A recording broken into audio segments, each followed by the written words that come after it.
We think the impact is likely to be relatively limited, given that if you look at where Evergrande bonds are trading, they're sort of around the 20 level, kind of 20 cents on the dollar mark. And so there's already discounting a lot of very negative news.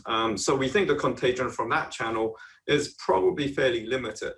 I think what worries us a little bit more is if there's disruptions to the onshore property development business for the company, and we've seen, some of the sales have slowed down, some of the construction activities have slowed, and if those issues start to permeate across the broader China property sector, that's where we think the contagion impact could be a little bit more worrisome.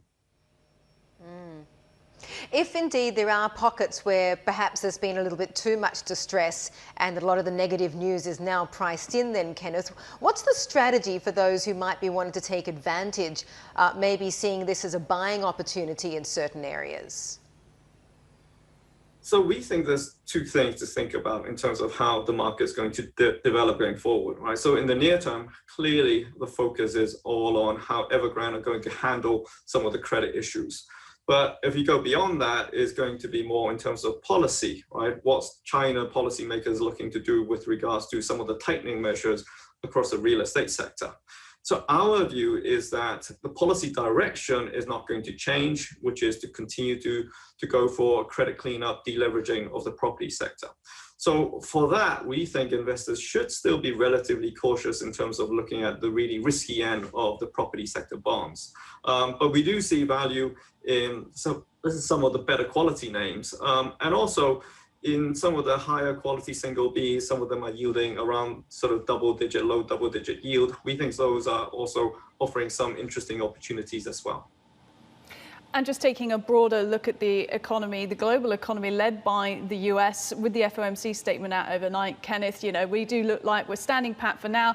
Rate hike could be on the cards sometime in the next 2 years, of course. But what kind of knock-on effect is this going to have in the Asian credit markets today once they digest this news? So in terms of the tapering, the timing is not really a surprise in terms of expectation of an announcement in November. Now, the speed of tapering was a little bit of a surprise in that it looks like it's $15 billion per month in tapering. And that we think means tapering to end sometime in mid of next year.